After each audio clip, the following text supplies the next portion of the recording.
Sex and money are the two things I receive the biggest amount of questions for, and it's what you guys want the most. Improv is how you get it. Today's video is about explaining to you exactly what I mean by improv. And for that video, we have a very special guest right here, my baby girl, who will participate in asking me questions that I don't know what the questions will be yet. I will practice what I preach so that it's completely improvised as I explain to you what is the link between these three.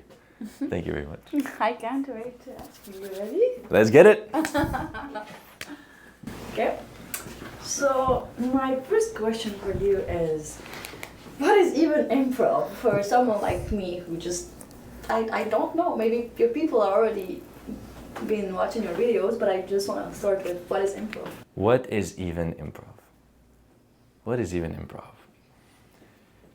Improv is the capacity to get out of your head, because what I always say is you're in your head, you're dead.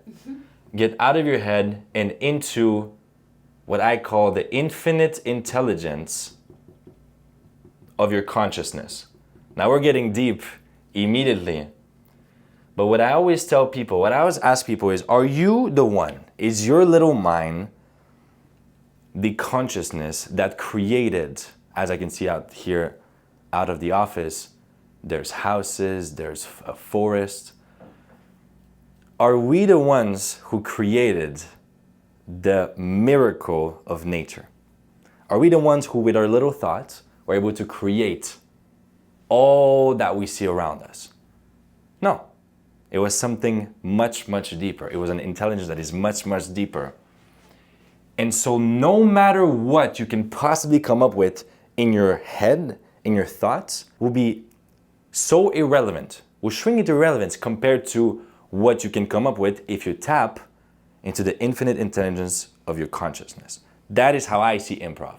The way that looks on a day-to-day basis is for you to be able to answer questions, to say things, to explain ideas without being prepared in advance.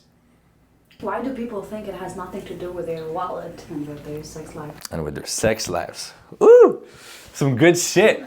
Why do they think it has nothing to do with it? Okay, I'm gonna start with money. Money. How do you make money? Make money by getting someone to give you money. It's literally people. It's a human being or a group of human beings that decide to exchange their own money in exchange for something in return. There's an exchange of value happening. And the way I simplify that transfer is I call it a transfer of certainty. It's a transfer of certainty. So the only way you're gonna give me money, or anyone gives me money, is if they believe in the fact that by giving me that money, there is a higher likelihood that they will achieve what they want than if they don't give me the money, by definition. So sales influence is a transfer of certainty. Now, what is certainty? So sales is a transfer of certainty. What is certainty?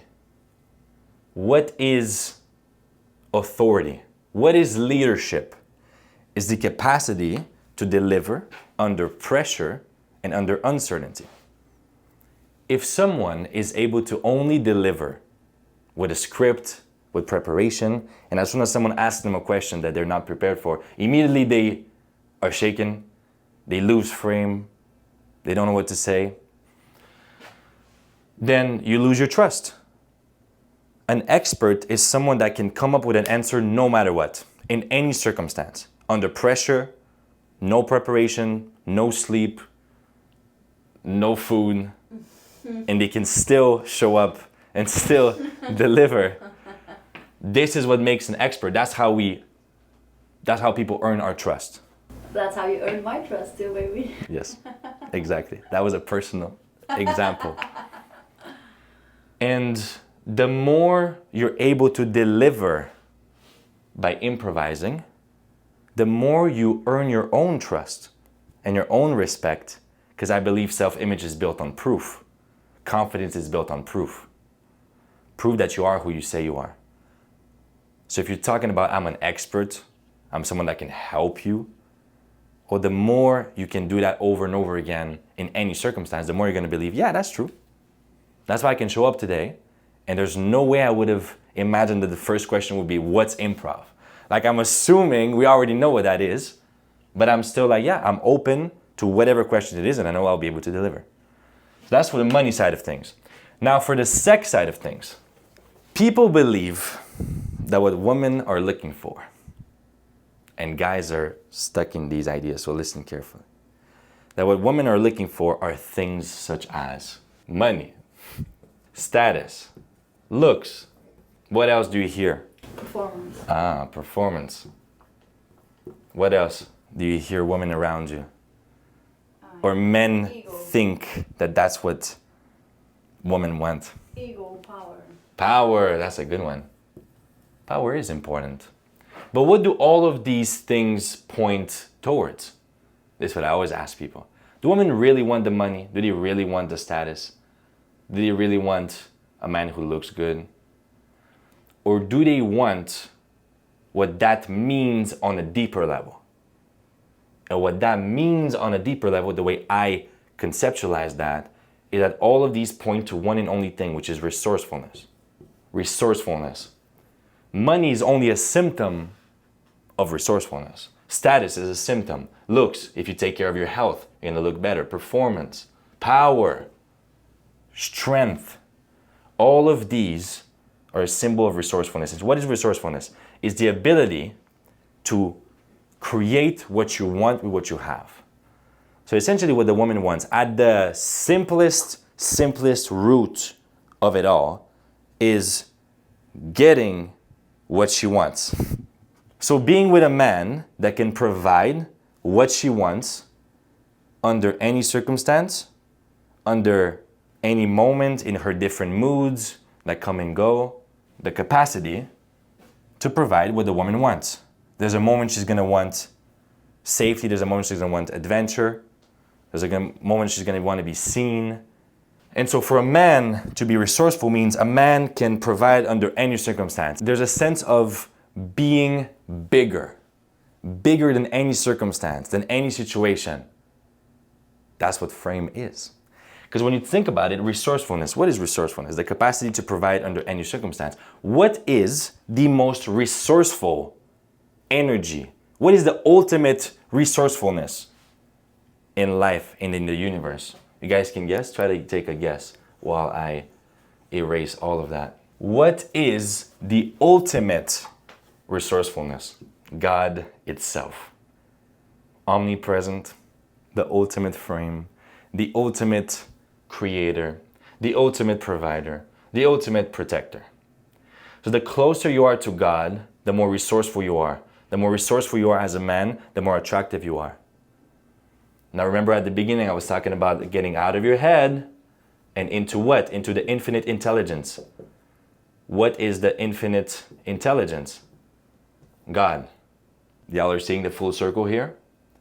Improv is the capacity to tap into your God essence, which attracts sex, and that's just for the hook, but deeper than that, relationships, love, intimacy, and money / purpose / creating something of value into this world. It all comes down to God. And improv in my personal life is what has brought me closest to that. Because what you can do is you can end up deciding to meditate on the top of a mountain your whole life. Oh yeah, I'm present with God. Oh, but it's like you're gonna do that anyways when you're dead. You're gonna go back to heaven, to source, whatever you wanna put as a word on that. You're gonna be out of this life anyways. You're gonna be one with God anyways. So now that you're human, well, might as well make the most out of being human, out of playing the game of being human, creating heaven on earth. That's what it means. And my favorite vehicle to do that is improv. Because in terms of the game of life, sex and money are two pretty cool things. Improv is what gets you that. Are we born with the skill of improv or we can learn it? Are we born with the skill of improv or do we learn it? You ever notice the level of fucks a baby gives? How much fucks does a baby give? It will just, none. It just cries when it wants to eat. Whenever it wants to, yeah. Do anything, to get anything. Ah! You put that baby on a stage in the middle of the Bell Center, in the middle of a stadium, and if that baby is hungry, it'll be like, I want food. It doesn't give a fuck what anyone thinks. Pure not consciousness. Yes. Not giving the slightest fucks. It's still fresh. It hasn't been conditioned. I believe deep down inside of us, we are all great at improv. It's our natural state. We are consciousness itself. This is who we are at our deeper state. So the only job is to remove what's holding us back. And I'm gonna draw you guys a picture. You guys have ever heard about the metaphor of the buoy? Watch this. Let's say there's a buoy that was meant to be above the water. That's water. The buoy, its destiny was to be above the water. But somehow, after years and years and years of suffering, that buoy has been held underwater. So now that's the buoy being sad. Why? Because there's all that weight pulling down, holding it back, chains, whatever. That's definitely not a chain, but you guys follow me. So chains holding it back, pressure. If you want to allow that buoy to resurface on top of the water, to fulfill its deepest destiny, what would you do? Would you remove the chains? Ah, you're good. I was gonna say, would you try to teach it how to swim? Would you add even more stuff?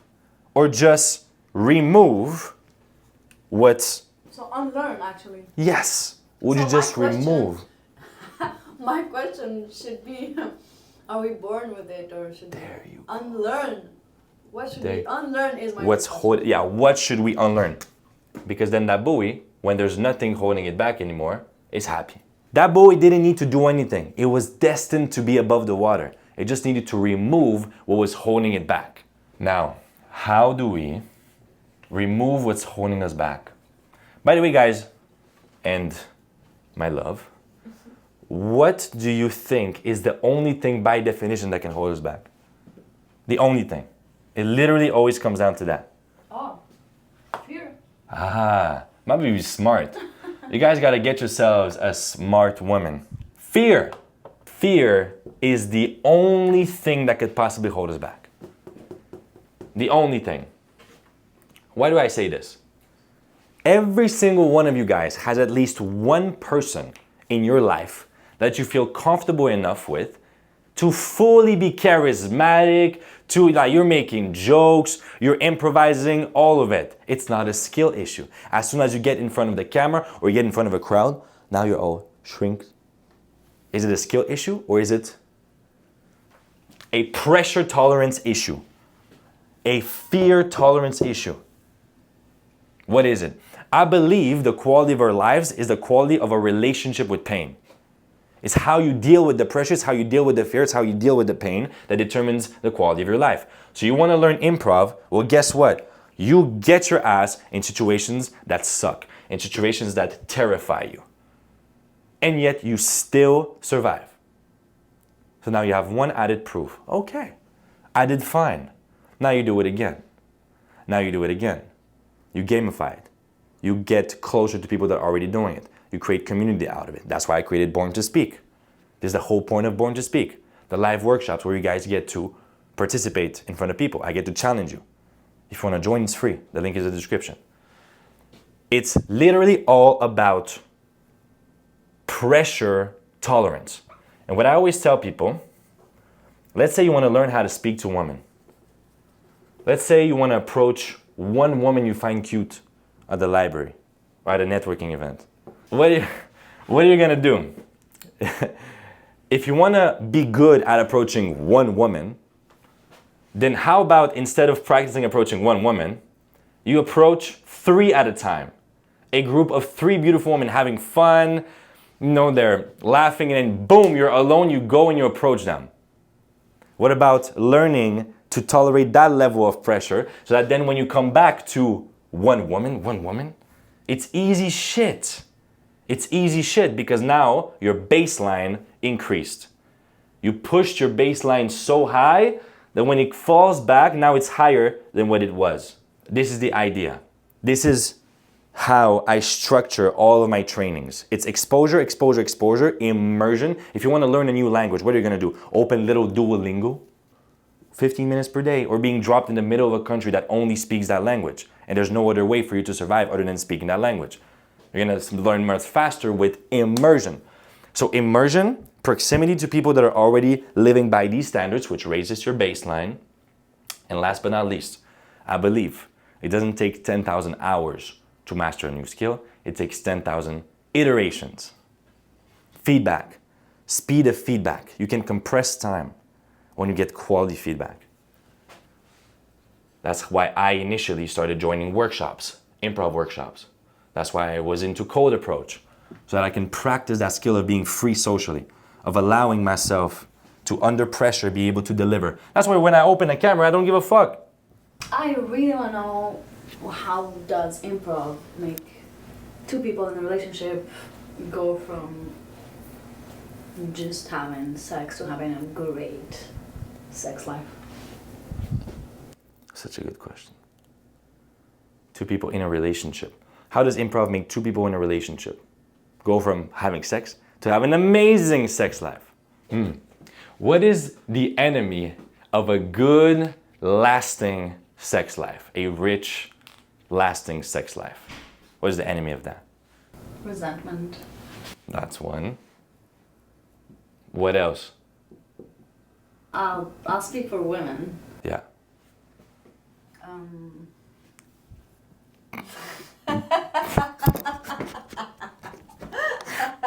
You guys listen. Basically, anything I'm thinking of comes down to resentment. Yeah. And then when the resentment is not communicated, Yeah. it builds up and then it just becomes distance and then it becomes cold and then the women become cold bitches. What creates the resentment? Not getting what we want. Why do we not like not getting what we want? We feel like we're losing in the relationship. We're losing in the deal. Yes. And why is that a problem? What would that mean? It means that we are not receiving love, and I believe for women that's the thing that women want. And what happens if you don't receive love? It feels like dying. Yeah. Why do you not want to die?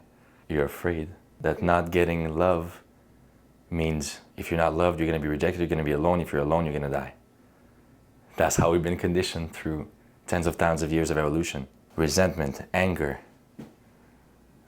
all of it. Shame, jealousy, fear. Fear. My answer will always stay the same. Improv unlocks your capacity to be closer to who you are, to have more courage, to express what you want without fear, to not give a fuck, which makes sex much better. Improv is essentially the remedy of fear, to fear. Can you give me one example of a situation, like a bad situation where so many people get stuck into that improv can really solve? Like one thing we see in society, that if only people knew about improv, that situation would be solved. Oh, you're asking amazing questions. I'm gonna give the answer on two different levels.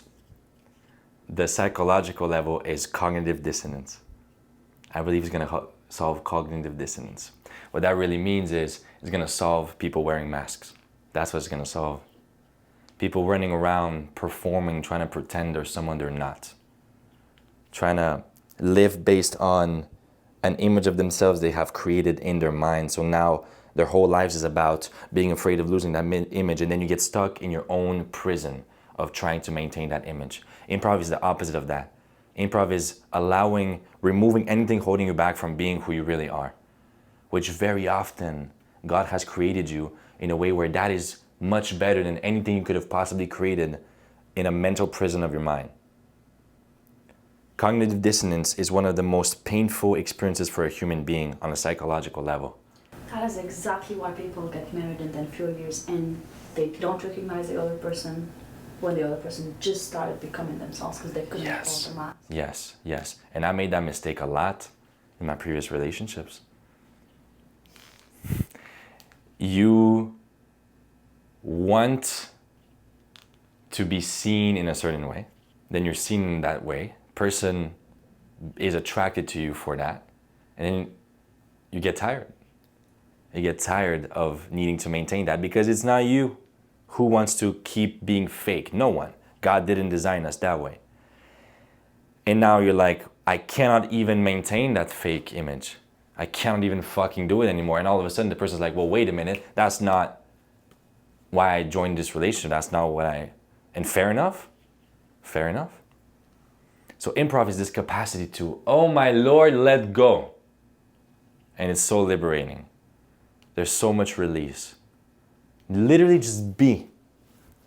Final question. If someone watching this has zero improv experience, what's one thing they can start tomorrow doing? Born to speak. Free community where you join in every week. You get put on the stage. You get challenged in front of everyone. And I ask you a random question. This is exactly what I do with my people. I ask you a random question, and then I give you feedback on the spot. And then I tell you exactly how to solve the thing I give you feedback on, and we do it again. People transform live in a few minutes. I also give you feedback on your current speaking content. It's literally the best thing to do. If you don't want to do it online, you just find a local place around you in your city that you can join. And you just get on stage and you start doing it. If you have personal questions for your own situation, you can also just hit me up on Skool. Thank you, my love.